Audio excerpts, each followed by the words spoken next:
All right, here we go. My name's Jeff K, and you're listening to episode 266 of the world-famous West Virginia Surf Report podcast.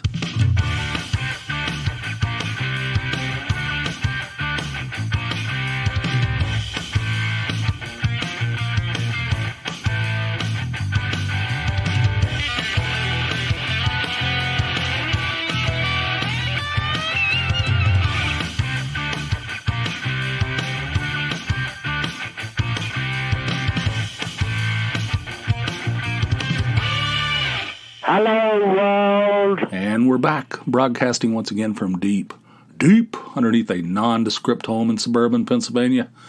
Thank you guys for tuning in. Thanks for listening and all that jazz. Hope you're doing well. I'm doing much better than yesterday. Let me tell you a little story. Gather around, children. What the? Anyway, so on Sunday, we had rare plans where we had to be somewhere. I don't want to say had to be. We wanted to be. The younger boy was being inducted into a National Honor Society, and they were having they're having an induction ceremony at a college, at the college he attends. This isn't starting out very well. And then afterwards we're gonna have lunch with some folk.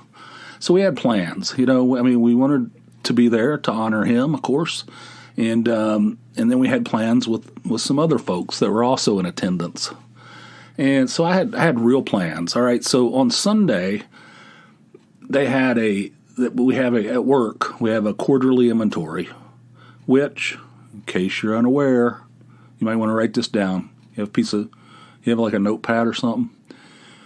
The quarterly inventory happens like every 3 months or so. And, it's time for it. So it was this past Sunday, early in the morning. And I told my boss, or I asked my boss, I said, do you need me there? Because, I got all these plans. I got to work Saturday night. She goes, no. You weren't there last time. It ran fine. You can take it. You can skip this one. And I said, all right, sounds good. It is under my purview. It is my responsibility. But we have some accomplished people running the show. My presence is not necessary. At least that's what that's what I'm telling them. But excuse me. But anyway, so my presence is not necessary. So my plan was to not work, And I could get some sleep and go to the ceremony and go out to a late lunch and have a nice day, right? That was the plan. Well, you know how plans are. That thing went out the window. A couple people backed out. Somebody got sick. They're like, "Could you work, Jeff? Do you think you could come in after all?" I'm like, "What the?" I said, "I got real plans, which is rare for me." And they're like, "Yeah, I know, but maybe work until, come in real early and work till like 10:30. I said, "What?"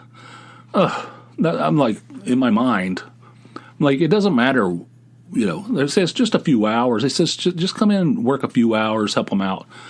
I'm like, it doesn't matter how long it is. The key to the whole thing is what time I have to get up. That destroys everything. If I have to get up at 5 o'clock in the morning or 4 o'clock in the morning, that's going to destroy me, And they're like, "Yeah, but, I didn't say all that." And I'm like, "I guess," but I said, "It's going to cause problems." "I know, but, we need to make sure this." I'm like, oh, God. So that's what I had to do. I had to get up. I set my alarm for 5 a.m., which is like an ungodly. It's like a dead zone. I know. And it destroys the night before because you can't. I'm like stressing about it. I'm like, oh God, I got to get up. I got to go to bed early. I can't go to bed early. My whole clock is like 180 degrees out of phase on this thing. I can't. So I try to go to bed. I can't go to sleep. I'm thrashing. God. What is going on with me? I'm getting emotional just thinking about it. Thrashing around in the bed. I'm rolling around. It sucks. And then I finally fall asleep. But I keep thinking I'm going to oversleep. So I wake up all the time, look at the clock. Thing says 2:32. I'm like, oh God, this is a living hell, So I get up and I go down there and I help them out. I do what I can to help them out because that's my job. And I mean, I guess I'm working 7 days a week. I mean, I don't want to sound resentful. I mean, I don't want people to know. What? Anyway, I went down there, I helped them out, and I left, 9:45, something like that. And then I was a freaking zombie the whole time. I was sitting in that auditorium. It was a little warm, a little too warm. It was a well-run presentation, I have to say. They started at exactly 1 o'clock and they ended at exactly 2. I mean, almost down to the minute.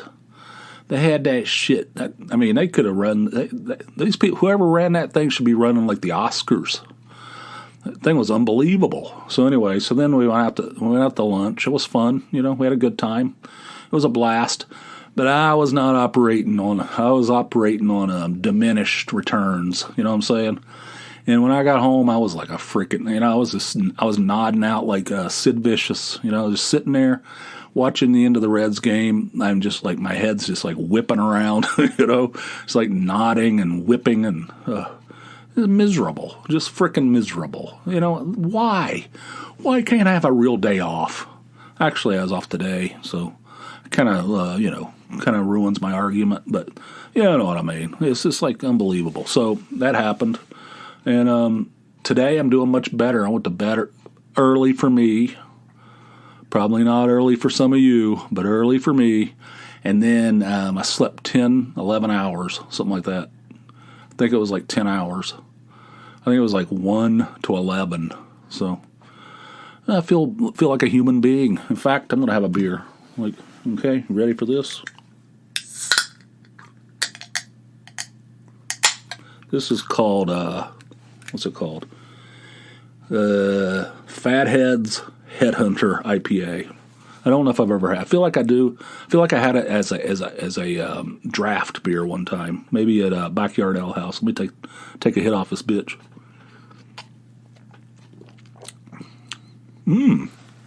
That's good, man. That's hoppy. I like that. Hell yeah. It's evening as I record this. I'm not drinking in the morning. I just got finished with dinner. I cooked dinner as a nice house husband. I was off today.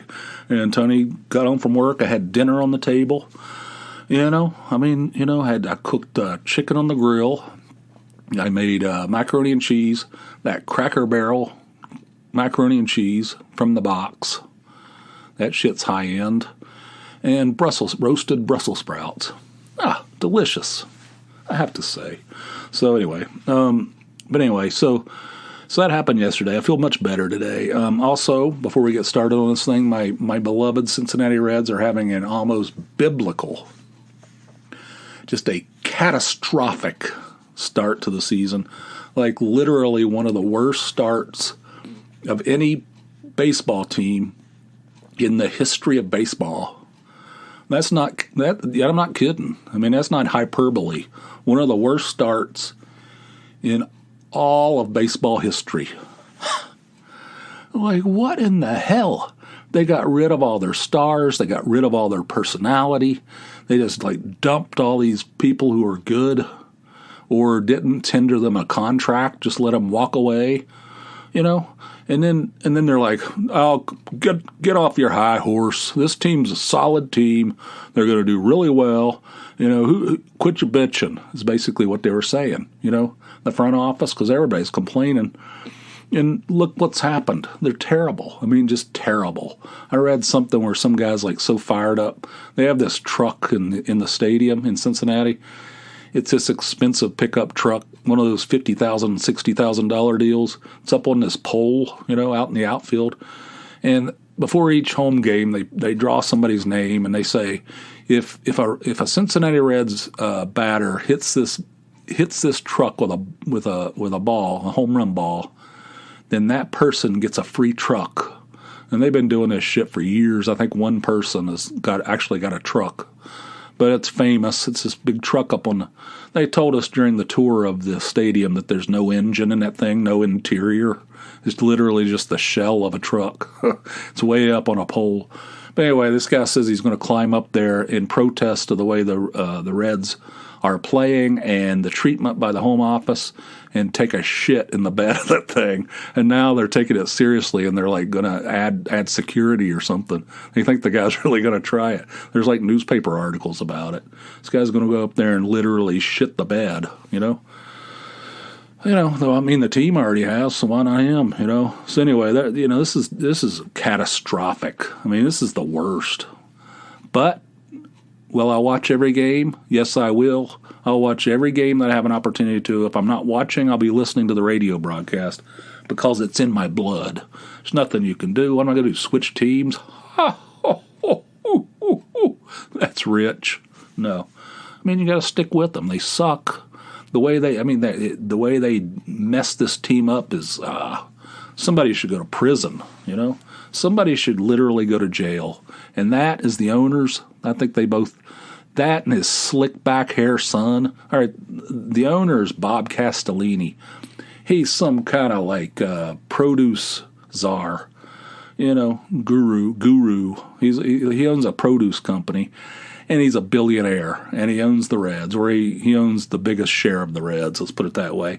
And his son, Phil Castellini, is the, president of baseball operations or some shit like that. He looks like some kind of used car salesman, slick back hair, gold, pinky ring, gold chains and shit.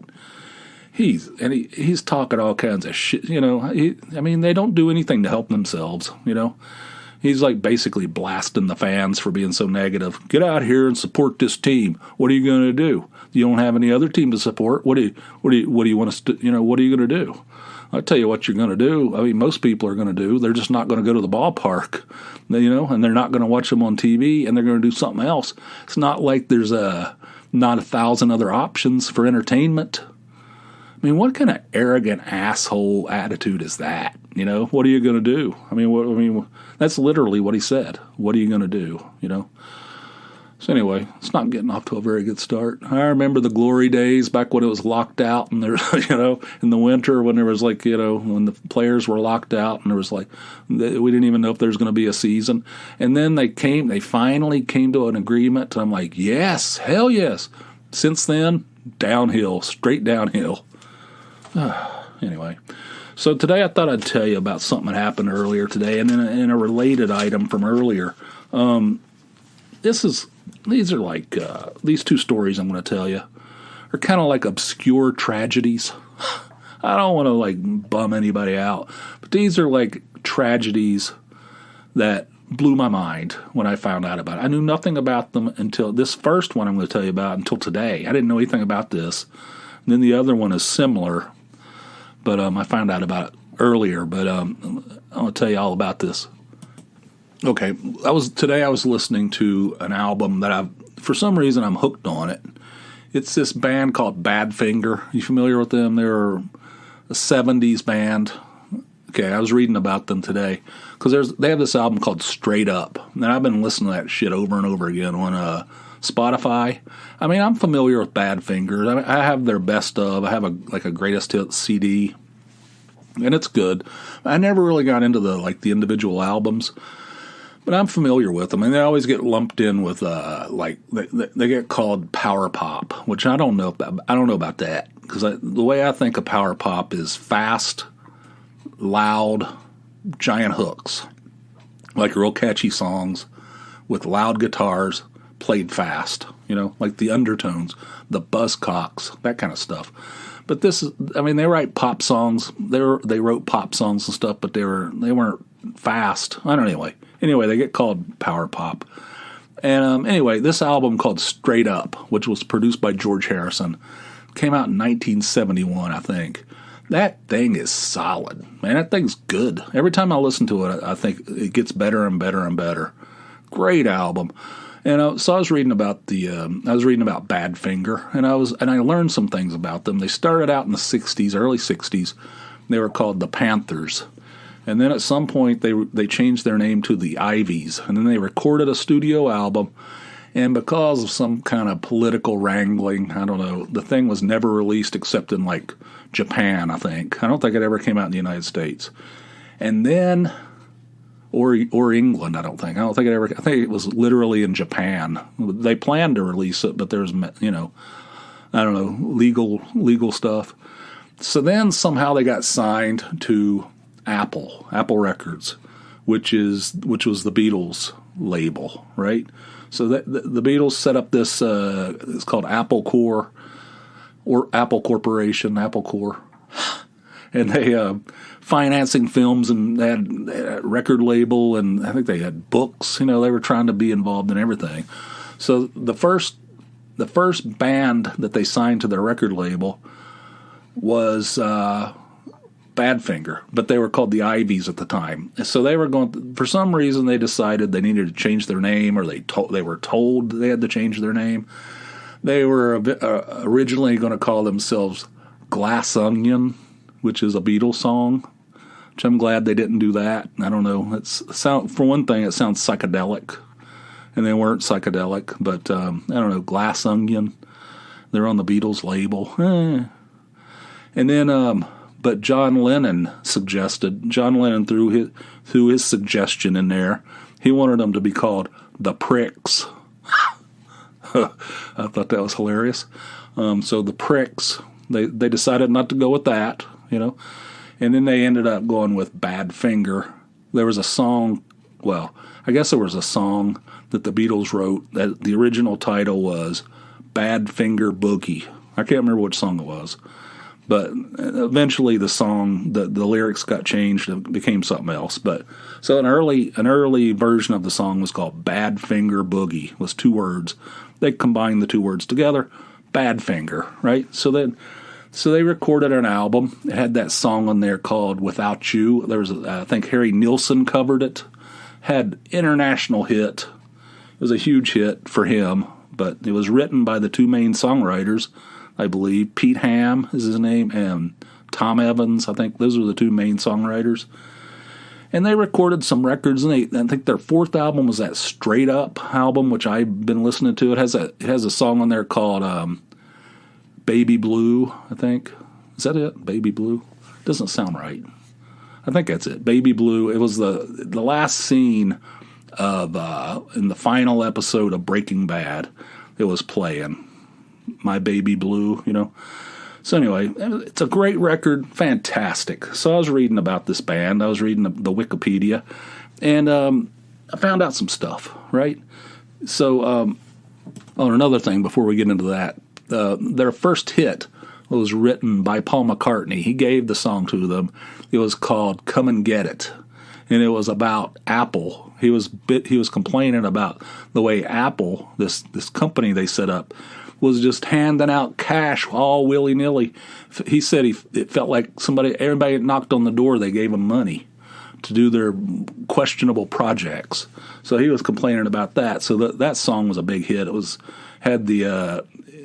said, if you want it, here it is, come and get it. But you better hurry because it's going fast. That was the whole chorus of it. So that was their first hit, written by Paul McCartney, right? Okay. And then at some point, I think after that Straight Up album, the George Harrison, the one I've been listening to, they got some kind of new management. They got some kind of new manager, and he convinced them.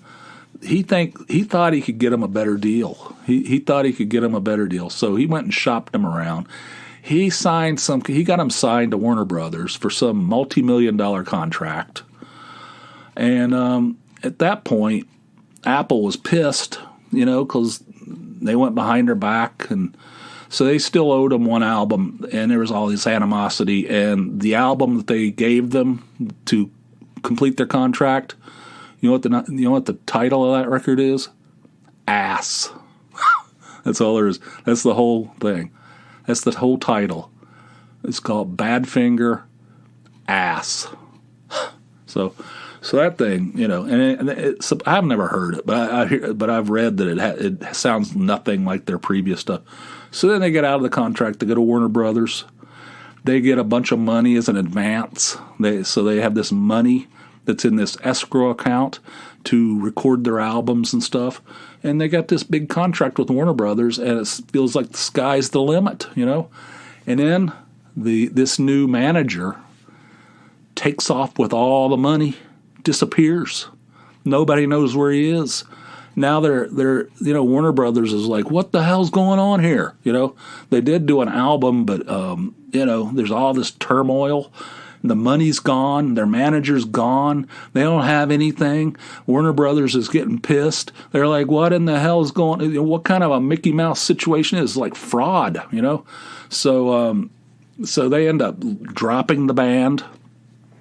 There's like, they have contractual obligations that they never fulfilled.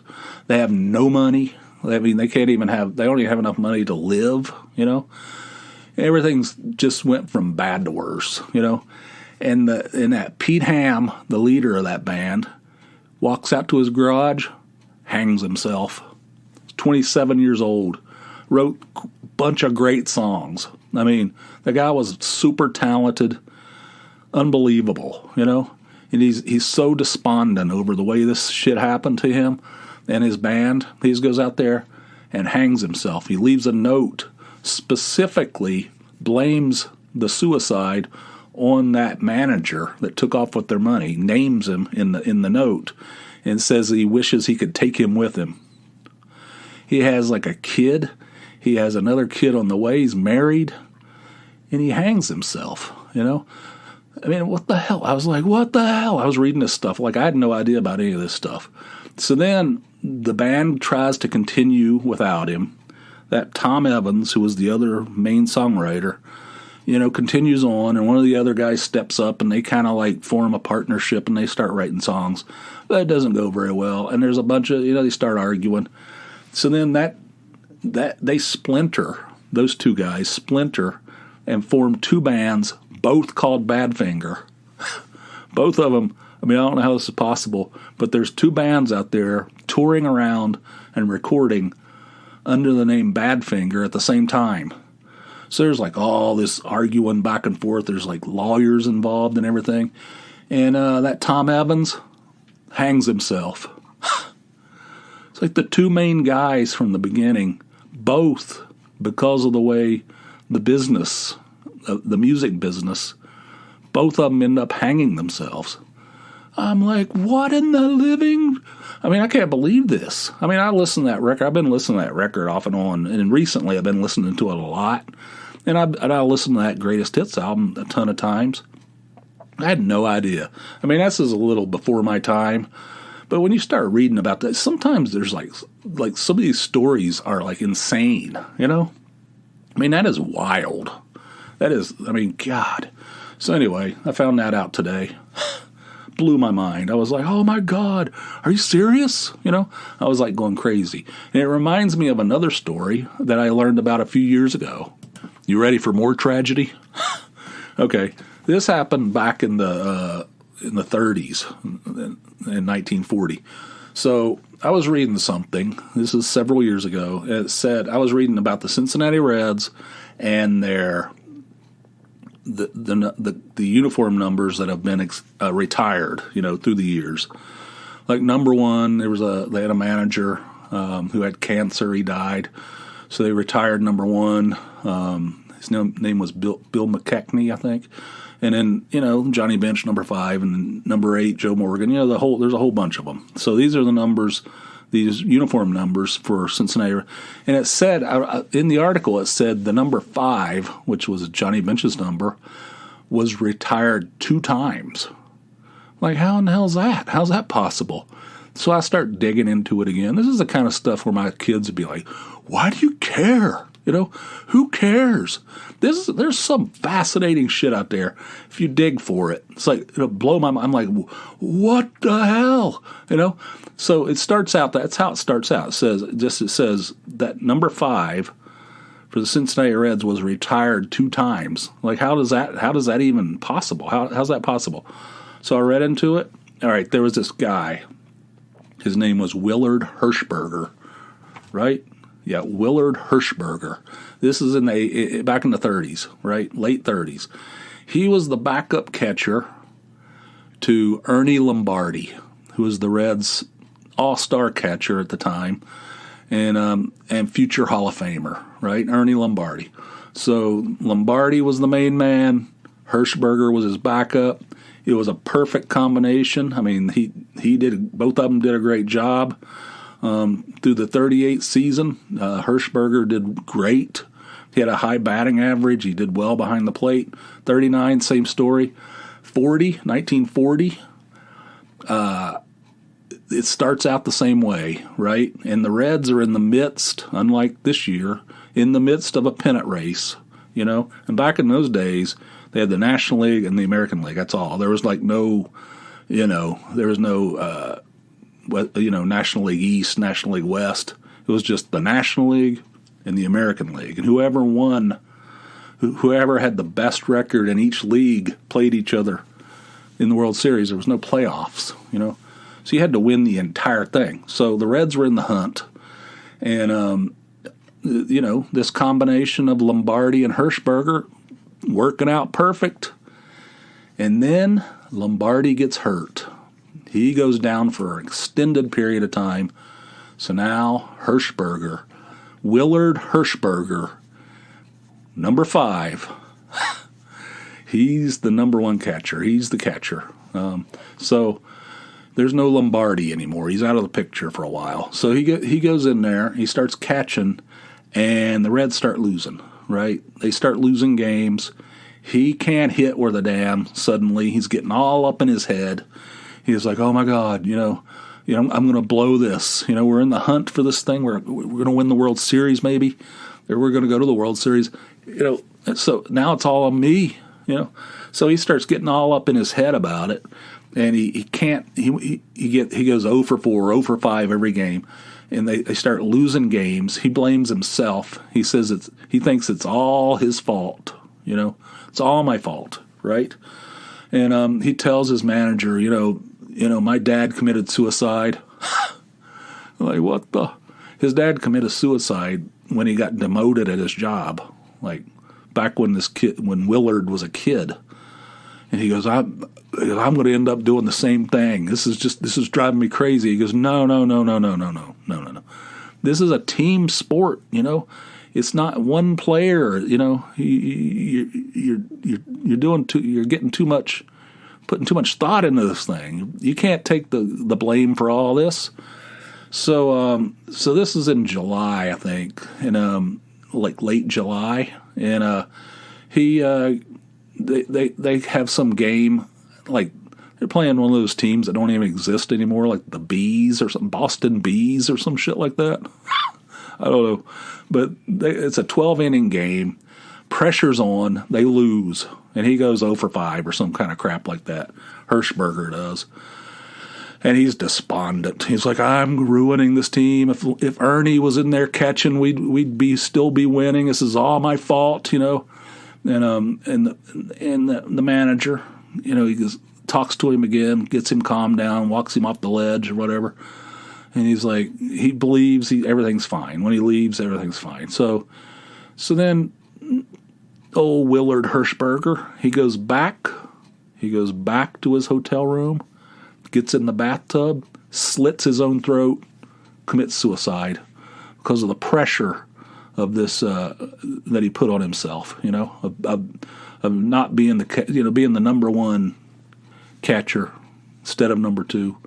He kills himself. He's the only player in Major League history that's killed himself during a regular season, while he's playing, So the Reds are like, oh my God, they say they're going to retire his number, and they did. They retired number 5 for old Hershey or whatever they called him. I think that's what they called him, Hershey. And then they end up, ironically, winning the World Series. They go all the way. They win the National League pennant, and they win the 1940 World Series. And he was like beating himself up all through the years. And he blamed himself for everything, and he killed himself, and they ended up winning the World Series. The players chipped in and gave his mother something like $3,800 from the World Series winnings, which back then in 1940, $3,800, that's a lot of money. But, I can empathize with this guy, old Willard Hirschberger. I'm sort of like that. I'm not to the point where I'd want to slit my own throat. I mean, that's a little excessive. I mean, taking things a little too far there, old Hershey. But, I would blame myself. I can empathize with this guy, and I get all up in my head, and I get paranoid. I feel for that guy. When I found that out, when I read that, I don't know. But the thing about that is they retired his number 5, and then at some point they reinstated it. What kind of crap's that? I never heard of that before. I don't know. It's like a temporary retirement. I don't know. I don't understand how that works, but anyway, it was retired once, reinstated, and then Johnny Bench eventually wore it, and then retired forever. Bizarre. Also a catcher, by the way, Johnny Bench. Actually, damn it, just dropped something. Actually, they gave his mother $5,800. I have it written down here. $5,800. I'll get to see what that is. Hang on a second. I'm going to put this on pause. 1 second. Okay. It's $119,000. So of today's money. So not bad, but that's another tragic story. I'm a huge Cincinnati Reds fan, and I know a lot about their history. I never heard that story until I read that a few years ago. I had never heard that story in my life, and that shit is wild. I mean, what the? And I feel sympathetic and empathetic to that guy. Because I would be along the same lines, or I can see myself being along those lines, thinking that way. This is all my fault. It's all. I'm letting everybody down. I'm letting the team down. I'm letting the fans down. I'm letting my manager down. Everybody's. Oh my God, this is terrible. Look at all this. Look at all the trouble I've caused. I can see that, but man, rough. So that's a couple of stories that, just came up with that bad finger today, and it reminded me of the Willard Hirschberger story. So there you go. Hope you're not too bummed out. There's a No New Jeffs column up. It's about sleep. If you want to read it, it's over at nonewjeffs.substack.com. It's about how I can't sleep as well as I used to, and the history of that, and some background. It's pretty good, I think. You might want to check it out, and if you do like it, you might want to subscribe. Then it's free, by the way. You don't have to pay anything. Some people, a lot of them, in fact, charge money for those Substack columns or newsletters or whatever you want to call them. I don't charge jack, so it's totally free. Sign up on the first day of every month. You'll get a new one delivered to your email inbox. So it's at nonewjeffs.substack.com if you're interested. And let's see what else I have here. Oh, further evidence. That's a work in progress. Furtherevidence.com. It's kind of a news aggregator, except the news is all wacky stuff, insane crap from the internet. So that has roots in Further Evidence. The end is near, the old website. So you might want to check that out. Furtherevidence.com. Check it out if you're interested. I'm going to continue working on that and messing around with that. So you're just getting an early glimpse. All right. And if you want to call and be a part of a show, 570-290-8151 is the number. Again, 570-290-8151. Give me a call, 24 hours a day. Ask me a question, make a comment, what have you, and I'll almost certainly use it in a future episode. So do that if you're inclined. If you're so inclined, I guess I should say. And the website, surfreportpod.com. Expanded show notes, links, pictures, etc., etc. surfreportpod.com. And we're at the end of this thing. I'm going to finish this, what is it called, Headhunter? Hang on a second. Let me take a hit off this. Man, that's hoppy stuff. Feels like it might be high alcohol. I hope not. I don't like those real high ones that are like above 8%. That's excessive. I don't like that. 7.5. Yeah, that's a little high. Anyway, hope you guys are doing well. I will see you soon over on the Patreon side. That's just a few days from now. If you're not subscribed, head on over. Patreon.com/JeffK. All right. I don't want to launch into another one, but if you want to hear the Patreon episodes, $4 a month. That's all. Patreon.com/JeffK. All right. We're at the end. Thank you guys for everything. I'll see you soon over on the Patreon side. Until then, you guys have yourselves a fine, fine day. I'll see you. Bye.